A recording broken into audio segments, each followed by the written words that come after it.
Come to think of it, life has been pretty good for me. At 50, with two lovely girls off to university and my wife, Jade, and I ready to celebrate our 25th wedding anniversary, everything was going well. We owned most of a very nice house in an upscale suburb and drove nearly new cars. My job as a regional sales manager for a national company was in full swing. Jade, who had only returned to work 5 years ago, was also in a good position. She took a job with Greg, a friend of ours, as his assistant, but soon found her place on their advertising team. 3 years later, Greg made us an offer. He wanted to grow the business but needed capital. He offered us a share in the business, and Jade would take a leadership position on their sales and business development team. To say she took to it like a duck takes to water would be an understatement. 2 years later, she was earning more than me. So what did I have to complain about? Probably because Jade and I were so busy that we hardly saw each other. In many ways, we lived different lives, like ships passing in the night. Don't get me wrong. Our marriage was strong, loving, and caring. I just wish I could see her more often. This had to change, and we had no control over it. The world was struck by a virus so powerful that the only option was to lock down entire countries with draconian controls that some likened to martial law. This was a full-blown pandemic, and the actions reflected the danger to humanity. Country and state borders were closed, schools, churches, universities, public forums were closed. Virtually all non-essential businesses were closed, and employees were ordered to stay home. Those who could work from home were forced to do so, and only those workers assessed as essential were allowed to work. All shops, with the exception of supermarkets and pharmacies, were closed. To support these efforts, police took to the streets in large numbers to enforce the new laws. And so we were locked up, imprisoned in our own home, with no one but ourselves to talk to. For me, this was the chance we had been looking for so long. It was actually a blessing in disguise. Working from home was like a vacation. Jade, unlike me, was worried that the business was so new that they didn't have the same cash reserves as the big players. We set up separate offices so as not to disturb each other. We brightened up the day with some fun banter about who made coffee or lunch, and it was something of a rebirth of our happy marriage. The first couple of weeks, everything was like a honeymoon. We cooked together, shared cleaning and household chores. We slept on weekends and rode bikes. I had been a fanatical cyclist all my life, and now Jade saw this as her only chance to get out of the house. At that time, people were only allowed to go outside if they were engaged in some kind of sport, and at the same time, they had to maintain a social distance of at least 2 meters. Cycling seemed like the perfect solution. It has become our daily break from work and an escape from household chores. During this 2-week period, Jade really became interested in this activity and began to look forward to it as much as I did. Taking a break from our normal routine gave us the opportunity to try out activities that we would otherwise miss due to travel and long work hours. As a treat, I took an online massage course, and Jade was the proud recipient of my nightly massages. This, in turn, led to the most amazing sex of our lives, as if a magic switch had been flipped, and we were transported back to our early years together. We made love every day, often twice a day. God, it was incredible. Jade, even at 48 years old, remained very attractive, active, and sexy. She decided to fill the time by taking an online aromatherapy course, which resulted in delivery vans arriving daily and the house smelling wonderful. The combination of aromatherapy and massage gave amazing results. As good as life was, in the 3rd week things started to slow down. It became difficult to maintain that level of excitement and interest. We started to get irritable. The fever set in, and we needed a pick-me-up. To try and bring back the magic, I cooked a nice dinner. Jade seemed impressed with my cooking skills, but as soon as she was done, she thanked me for the food and went straight back to work, leaving me sitting alone. The band was starting to take its toll on their business. I'm no fool, and I knew it, but opportunities like this don't come around often. A chance to start our marriage, and I felt it was slipping away. She spent too much time on the damn computer or phone, chasing clients and customers. I needed to get her away from that damn computer. I took a hot bubble bath, filled the bathroom with scented candles, chose smooth and sugary jazz, and dimmed the lights. When I walked into her office, she was typing away like crazy. She raised her head with a strange expression. As I extended my hand to her, she stared back at me. "Mark, what are you doing?" I lifted her from the chair, and she stood up reluctantly. "Mark, darling, I need to work." He put his finger to his lips and led her to the bathroom. She moaned the whole way. "Mark, please, honey, I have work. This is important." As soon as she saw the bath and the candles, she smiled widely. "You sexy monster, this looks incredible. But darling, I have work." "My love, I'm sure your clients will still come tomorrow. So today relax. Enjoy the champagne and massage that magnificent body." I helped her undress and held her hand while she climbed into the jacuzzi. As she leaned back in the bath, I passed her a glass of champagne. She took a deep breath. "Thank you, honey. I can't believe how caring you are. I'm spoiled." I giggled. "Don't worry, my love. I'll demand a refund later, and maybe I'll get it out of your body." "God, I hope that's a promise," she whispered. I left her lying there, covered in water, with her head thrown back, eyes closed, listening to music, and enjoying the relaxing water. I walked into the break room, and as I passed her office, I heard her phone buzzing. Damn, it would probably distract her if she heard it. I ran inside and was about to turn it off, but when I saw that it was a message from Greg, I decided to open it in case it was important. When I opened the message, I was stunned. There was a message from Greg. I decided to open it in case it was important. When I opened the message, I was stunned. There was a message there. "I can't wait to have you in my bed again." Jesus Christ, what the hell? Was that a joke? I started scrolling down a stream of messages. "Greg, you're so sexy. It's not fair.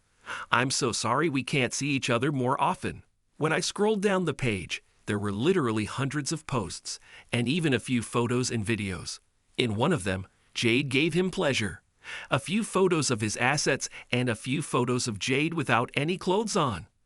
Lord, this was a long-standing affair. It was not a joke or a prank. It really happened. As I sat stunned, my heart pounding, Jade called, "Darling, my glass is empty." I brought her another glass, and looking at her beautiful smiling face, I didn't know what to say. She sighed, smiling blissfully. "Thank you, sexy." "Don't worry, darling." I returned to her office lost. The pain was so deep. How could she do this after everything we went through? Raising children, building a life? 25 years we stood side by side, depressed and filled with wild anger. I went outside into the cold night air, trying to calm the rising tide. The anger did not subside. I wanted to hurt her. I wanted her to feel my pain, humiliation, burning shame. It was crazy and irrational, but I came up with a plan. I searched her phone, retrieving videos and photos, and forwarded messages to everyone in her contact list. Over 300 contacts would receive a surprise message, friends, family, clients, all of them. I connected my phone to my laptop and downloaded everything.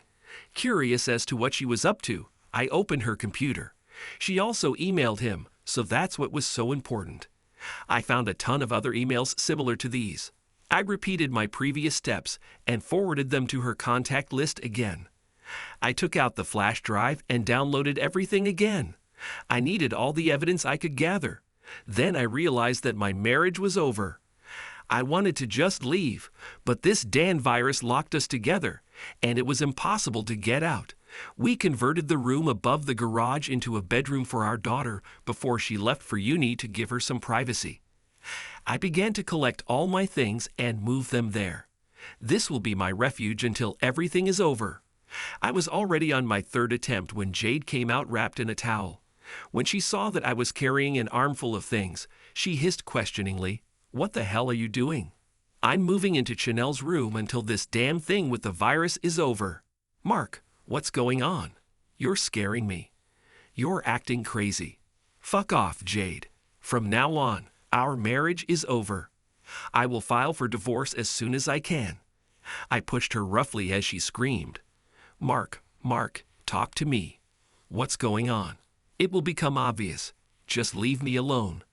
I recommend that you find a lawyer as soon as possible. She called out to me as I walked away, leaving her staring at me with her mouth open. I locked myself in and waited for the essence of what was happening to reach her. It didn't take long, and there was a violent knock on the door. Jade was crying and screaming hysterically. "Mark, you fucking evil freak. My God, why didn't you talk to me? Damn it, you ruined everything. Say something." "Fuck you, Jade." Silence, then crying, mad, agonized sobs. "Mark, forgive me. I didn't mean to hurt you." When I didn't answer, she growled. My God, it was just sex. How she could feel and sound offended by her actions boggles the mind. I hope it was good because it ended our life together. Everything we worked for. Why, Jade? Tell me why. Her sobs began again, drowning out her words as she stammered. "Mark, it was just sex. It doesn't matter. It's just sex. It was wrong, I know, but it was harmless. If you just talk to me, we can get over it." My harmless ass. This went on for months, looking at these messages. "Mark, please open the door so we can talk properly. Let me explain everything. Let's talk about this. No, Jade, there is no more chance to talk. Now you just need to clean up the mess." "Yeah, you definitely created it," she croaked. "Jesus, Mark, you probably ruined Greg's marriage too." "I didn't do anything. It was you who created this crap, where you cared about his family while you were having fun with him. Don't cry to me about his marriage. Mark, if you would just talk to me, we could try to make things right. Find a way to overcome this. But now Jesus knows everything. God knows what the girls will say, or mom and dad for that matter. Damn, I never thought you could be so mean, so angry, evil. My God, Jade, you started a 6-month affair with our friend, and you're telling me that I'm evil. For God's sake, woman, you're ridiculous.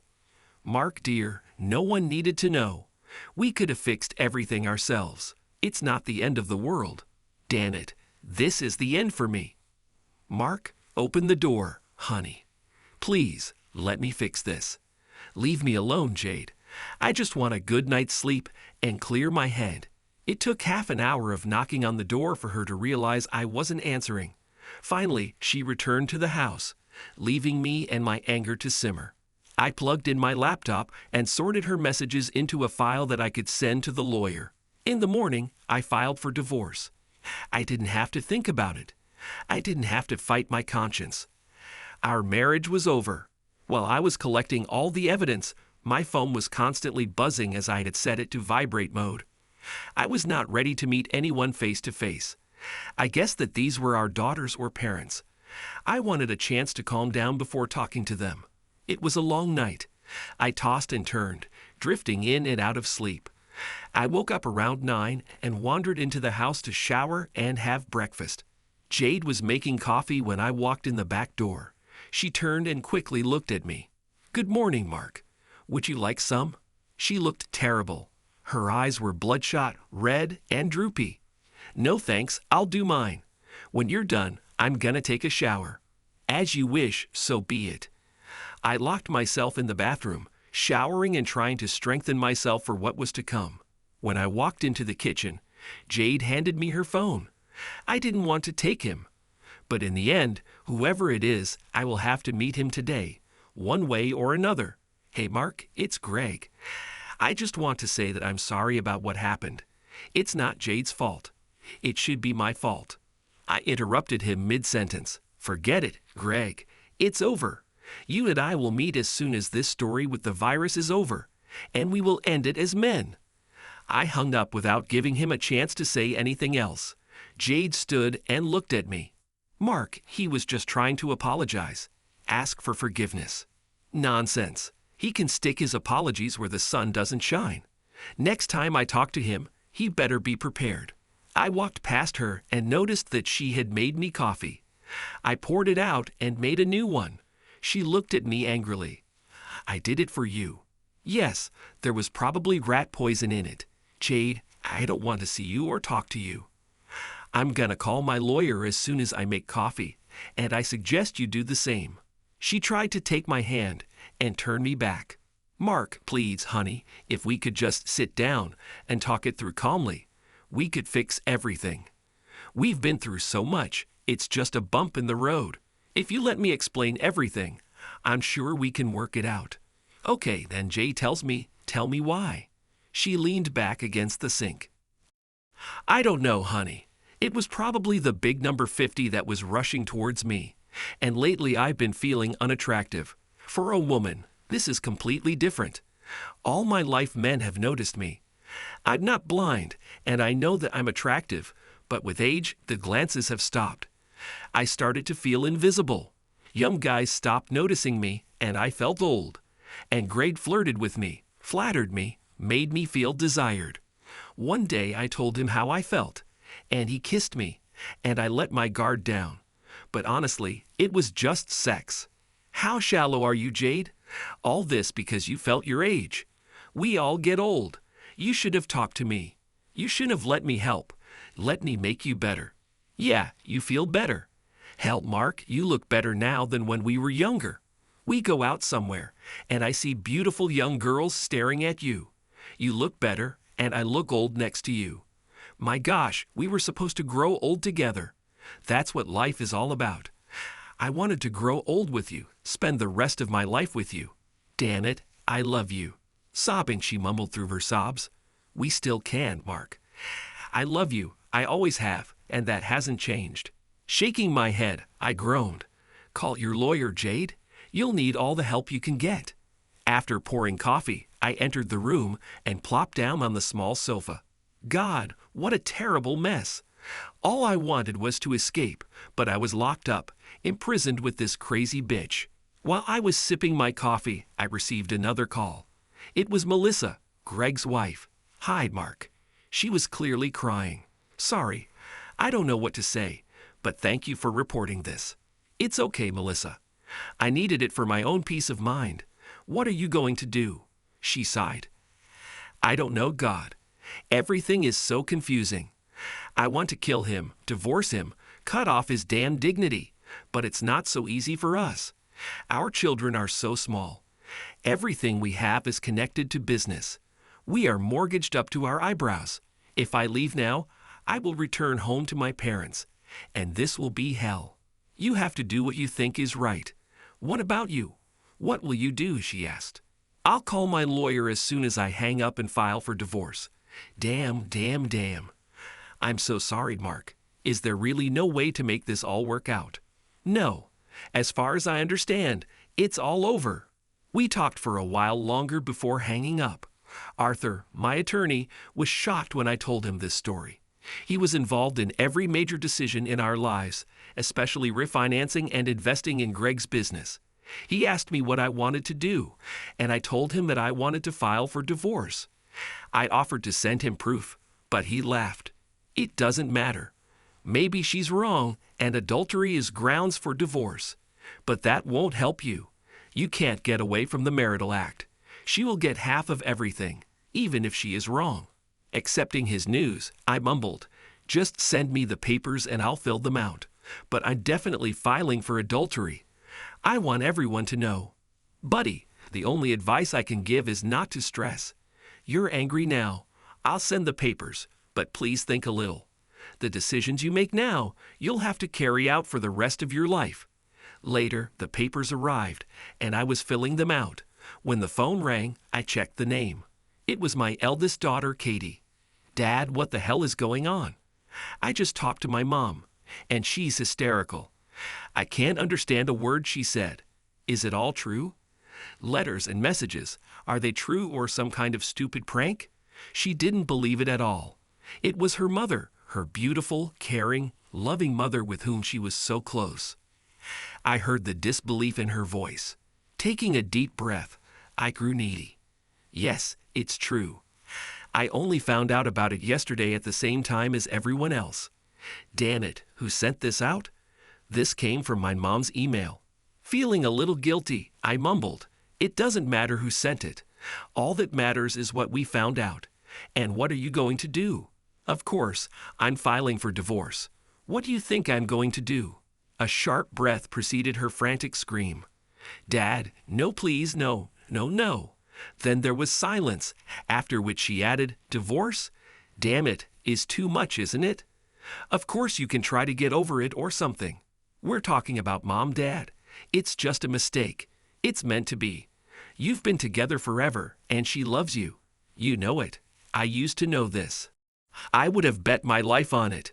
But now all I can do is try to stop myself from killing her.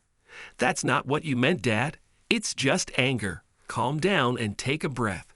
Of course, divorce is not the answer. Maybe you can try seeing a psychologist or something else. Sorry, honey, but I've decided everything. I want to leave. She humiliated me enough. The conversation dragged on. She tried to make me change my mind, and we repeated the same words over and over again. She finally hung up, just as confused and upset as I was. Julie, my second daughter, kept up with Katie. And again, the afternoon was wasted while she tried to get me to change my mind. Unfortunately, she didn't believe it was true and tried to convince me that it was just some weird hacker or something. Even her convincing arguments could not convince me. I filled out the paperwork and returned it to Arthur, signed it, and completed. When I called him, he gave me another piece of advice. Divide your finances now before everything turns into a scandal. It made sense, and I started going through our finances and belongings. We only had one bank account, and it was a joint account, and everything came out of it. Credit cards, mortgage, everything. It was impossible to open another account over the phone. You had to go there in person. Everything was connected. The only good news was that she couldn't do anything either, so the money was safe for now. Of course, the rest of the day went on like this. I answered calls from friends and family. Everyone wanted to know what was going on. By the end of the day, I was tired of explaining. Jade's parents were the worst. They couldn't or wouldn't believe it and seemed convinced that it was some evil plot hatched by me to discredit their daughter. During dinner, I walked into the house and was rummaging through the cupboards for something to eat when Jade walked in. Can't we talk some more, Mark? Please, we need to talk about this. Katie and Julie are devastated. Damn, you've scared them half to death with all this wild talk. These are not wild conversations. I was honest with them.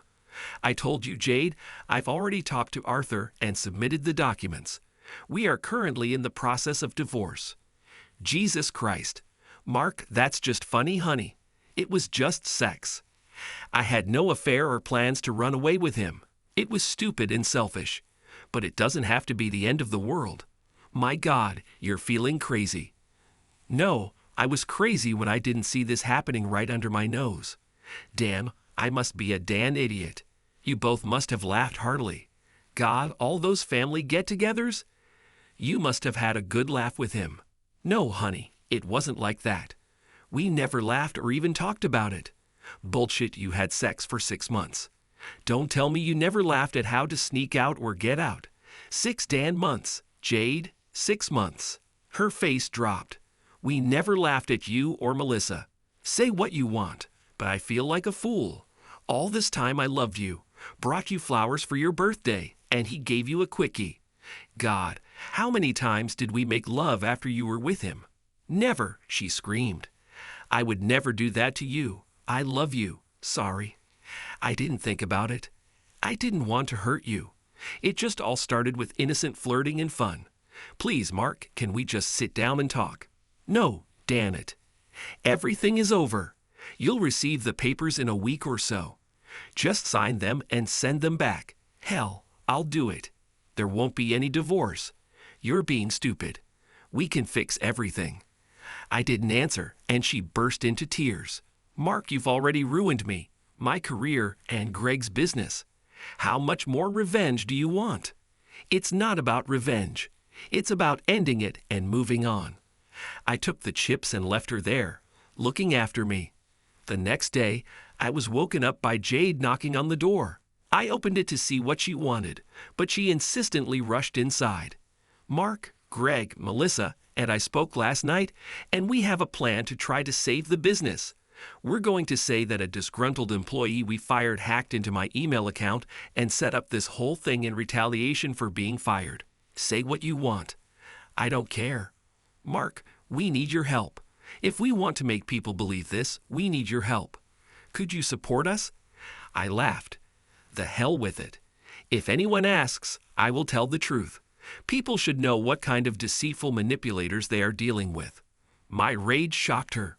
Melissa agreed she's going to support us. "Mark, I beg you, Greg and Melissa are going to lose everything. His reputation is in tatters. It's his fault, not mine." She stamped her foot. "But this is exactly what we will say. We will tell everyone, including the children and mom and dad, as you wish. But I won't help. For the next week, every time I went inside, she was on the phone with clients, distributing information to those who received the letter. I left them alone, but Melissa called me and begged me to help. They were desperate to revive the business and save Greg's reputation. Melissa seemed to forgive him and openly begged me to reconsider my position. I was so sick of it all, and I wanted it all to end, but there was no escaping the daily drama, no escaping the hellhole our home had become. Katie called several times and became increasingly upset with me. Her mother even convinced her that it was a strange plot to discredit her mother. She convinced me that I should accept everything as it is, forgive and forget. Of course, all I had to do was send her the video clip, but I couldn't bring myself to do it. Instead, I went the other way and took care of her mother. She was in her office working harder than ever with new clients. I pulled up a chair next to her desk, sat down, and folded my hands. "Jade, you need to tell Katie and Julie the truth. They drive me crazy with this hacker bullshit." She recoiled. "What? Why not let sleeping dogs lie? Because they won't leave me alone. Every day they lecture me on the phone about why I'm tormenting you with a divorce. They think I'm a bad guy." She leaned forward across the table, leaning on her elbows, and stared straight at me. "Mark, if you let me, I will compensate you for everything. Give me a chance to fix everything. Forgive me and let's start over. We have managed to get all customers back on board, and it looks like we are almost back to normal. Jade, if you don't tell the girls the truth, I'll be forced to send them the last piece of evidence I have. Mark, please, why don't we just leave it so no one loses?" I lost at this point. The girls treat me like the bad guy because I don't buy your bullshit. Either you tell them or I will. No, this is not fair. I don't want to get a divorce, and the girls and I are just sorting things out. I won't spoil them. In any case, you can't say anything that would make them believe it. I took the flash drive out of my pocket and waved it in front of her nose. "On this flash drive, there is a video of you pleasuring Greg. I think this might convince them." She almost fainted. "God, you can't." I nodded. "Either you tell them or I'll just send this to everyone you know, including our parents and children." "Lord Mark, you are such an asshole. Why'd we have to get a divorce? It's over between me and Greg. Give us a chance and I promise that I will spend the rest of our lives together to make things right. You can't fix anything, Jade. Even if I could forgive you, I could never trust you again. I would always be looking over my shoulder, wondering who you were cheating on me with. Jesus, girl.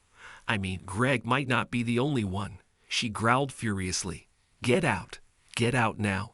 I stood up and going to the door, growled, "Either you tell them or I will do it." It took a few days, but my daughter called me to apologize for being so hard on me. She talked to her mother, who told her to be gentle with me, and that we would figure it out ourselves.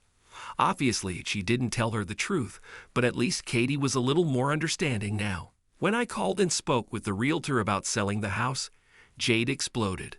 When I told her about this, she became hysterical. "Lord Mark, we can't sell the house. What will everyone think? We spent many hours on the phone explaining and convincing everyone that we were okay, and now you want to sell the house. Lord, be reasonable." I was a little shocked by her indifferent attitude. "Listen, Jade, we'll both need somewhere to live. I know you can't afford to buy out my share of the house, so you can't stay here." "I don't want to stay here. I'd only have bad memories now. I think the best thing to do is sell the house, and then we can go our separate ways." She grabbed my hand, squeezing it tightly between hers, and looked into my eyes. "Or we can stay and try to get out.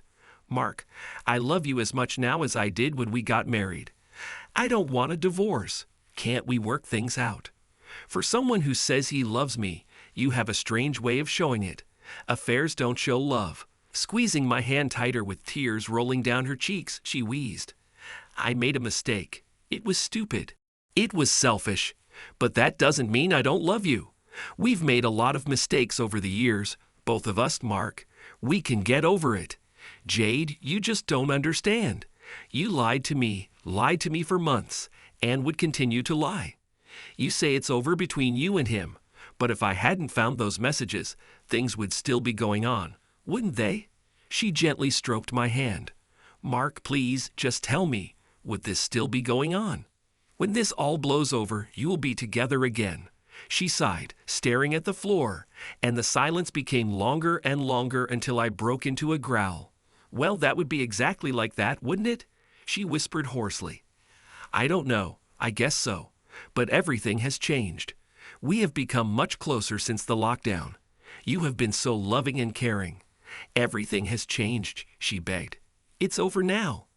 And if you give me a chance, we can put this in the past and forget it ever happened. God, Jade, you don't even feel remorse. You just expect me to humble myself and say, well, never mind. Let me tell you something. Life is not like that. I pulled my hand back. We are selling the house. It will be put up for sale tomorrow. I left, leaving her completely depressed. It was a bad time to sell. Real estate agents couldn't visit the house. They couldn't bring in leads. It had to be done online and relied on photos I took. I spent the day taking photos that I thought highlighted the best features of the house, sent them to the agent, and the next day, the house was listed for sale. This caused a flurry of calls from friends and, of course, relatives who wanted to know what was going on. Jade answered all the calls, trying to hide the truth. She told everyone some ridiculous stories about us looking for a better place. As the country brought the virus under control and restrictions were gradually lifted, we had a little more freedom. Everything was supposed to gradually return to a more normal way of life, but that was still a month away, at least. During this month, everything calmed down between me and Jade. We had dinner together. We managed to talk without arguing or shouting. The anger gradually subsided. One day at dinner, she asked, "What can I do to change your mind?" "I'll do anything." Looking across the table, I sighed. "I don't think anything will help. I've lost trust in you. But if we try to improve our relationship, the first thing you would do is quit your job." "What?" she choked. "I can't do this. I had shares in the company. Now we own 35% of the business. God, Mark, I love this work. I love being part of its creation. Honey, I promise it's over between me and Greg. It's over. You made this promise to me 25 years ago on our wedding day. Then it obviously meant nothing. Why should I trust you now?" She leaned back in her chair. "Mark, I made a mistake. I know that, but I promise, what else can I do? Quit your job. I think it's simple. If you want to try again, then that's what I demand. And even then, I don't make any promises." She shook her head. "I don't understand. What's the difference?" "Mark, I love this job. I put everything into it. Why can't we just try to move on?" "Because you will work together every day, travel together. I cannot allow this. If you want to make peace, this is the first building block." "No, Mark, it's not fair. I'll do whatever I want, but I won't quit my job." "That's great, Jade, but it definitely shows where I stand, doesn't it?"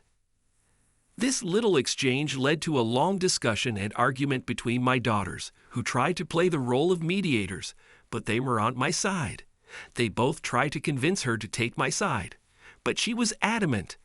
I don't know if she was just stubborn, if she thought she could have her cake and eat it, or if she was just stupid. Later, when we were watching the late news, she nervously snuggled up to me as we watched TV. "Mark, will you sleep with me tonight? I need you to come back to our bed." Pulling her head closer and kissing her forehead, I said, "I do not think it's a good idea. This will only confuse everything." She burst into tears and ran into the bedroom, and I heard her crying. Turning off the TV, I went to bed. The papers came back from the lawyers and were unsigned. Jade refused to sign. It took several days of constant arguing and my threats to send a video of her blowing Greg to get her to sign the documents. The realization of the inevitable finally came, and she came to terms with it. When restrictions were lifted, the house sold in just a couple of weeks. I found a small apartment in the city, as did Jade, and she found an apartment closer to her office. Our daughters went through a period of hating and blaming me. Julie was the worst. She believed her mother and blamed me for not supporting her. It took some time before we were able to talk. Julie, have you ever seen me act without knowing the whole story? Look back at your life and tell me one time when I reacted to you too quickly or too harshly. She thought for a moment before answering never. Dad, you've always been so fair to us. That's why this seems so wrong. You know, what hurts Julie is that you never thought about the fact that I know the truth and my actions are not an overreaction, but a logical result. She sighed, looking at me. So you're saying that Mom really cheated? I nodded slowly. I don't believe it, Dad. She would never do that. She loves you. Could you go to a consultation or something? What would you do if you found out that your boyfriend cheated on you, Julie? Would you give him a second chance? I saw reality dawn on her. We parted on better terms. Living apart made divorce easier. We split everything, 50-50. Although at first everything went well for Jade, difficulties arose with Melissa. She was trying to come to terms with the fact that Jade and Greg were still working together, but she was struggling, as was I. How could she trust them? We no longer kept in touch, and she blamed me for some of their difficulties. Melissa thought that if I forgave Jade and stayed with her, then the problem she had with Greg would somehow be resolved.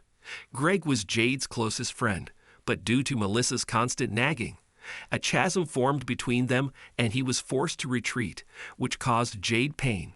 She spent most nights crying on the phone with our daughters, which in turn prompted them to call me, begging me to forgive and forget. The moment the restrictions were lifted, I took my chance. I made a promise to him, and it was time to act. I waited in the parking lot of their business. The day of reckoning had arrived. As soon as he walked out into the parking lot and saw me, he stopped in his tracks. Mark, I'm sorry. I was a fool, and I apologize for this storm. I took off my jacket and put it on the hood of my car. Greg, I promised you that I would come for you. Now I'm here. Let's do it like men. He quickly stepped back. Buddy, I don't want to fight with you. It won't solve anything. You are not my friend. You gave up that privilege when you had sex with my wife and lied to my face. He realized when I approached him that this was happening. He dropped his briefcase and began to take off his jacket. As soon as he threw his jacket aside, I was on top of him. We were about the same height, and we couldn't be called fighters. But there was anger on my side, a cold, dirty feeling in my stomach that needed to be released. When I hit him, the pain subsided a little, and my stomach relaxed. Not all the blows were one-sided. He also threw several blows. But driven by anger, I continued. The only thing that stopped me was the policeman pulling me away from him. When I looked back, there was a small group gathered there, and among them was Jade, who was covering her mouth with her hands. She looked terrified. The cops separated us and Greg, and I stood there glaring at each other. He had blood running down his face. He had a broken nose and a split lip. He wasn't an oil painting. But then again, neither was I. Jade approached, but as she did, the policeman raised his hand. Please step aside, lady. Let me handle this. She stood there not moving, her eyes fixed on me, pleading, questioning. The policeman interrupted the moment by pushing us back towards the car and began his questioning. To his credit, Mark didn't try to blame me or press any charges. He simply told the officer that we had an argument and nothing else happened. The policeman was not convinced, but what could he say? He decided to make us shake hands. When we shook hands, Greg held on longer than necessary. Sorry, buddy, I didn't plan anything like that. It was just an error in judgment. He threw my hand away when I refused to accept his apology, and I turned and walked to my car. Jade ran after me. Mark, I'm sorry. I kick myself every day for screwing up, but can't we at least try? 25 years. Mark, 25 years must be worth something. Sorry, Jade. but I can't. I also kick myself every day. Why didn't I see this? You started an affair right under my nose, and I didn't even know. There is no way we can live together because I will always wonder where you are, who you are with. I left feeling lighter, stronger, and much better. Violence may not solve anything, but sometimes it cannot be avoided. When restrictions were lifted and the world returned to normal, the media was full of good news about how we had survived the virus. Millions are unemployed. Businesses are closed and will never open again. Food banks are overwhelmed and poverty is at its highest level since the Great Depression. Yes, some things couldn't survive. Thanks to everyone who took the time to listen to today's stories. If you enjoyed it, please consider liking and subscribing if you haven't already. Feel free to share your thoughts on the events in the comments below. Take care.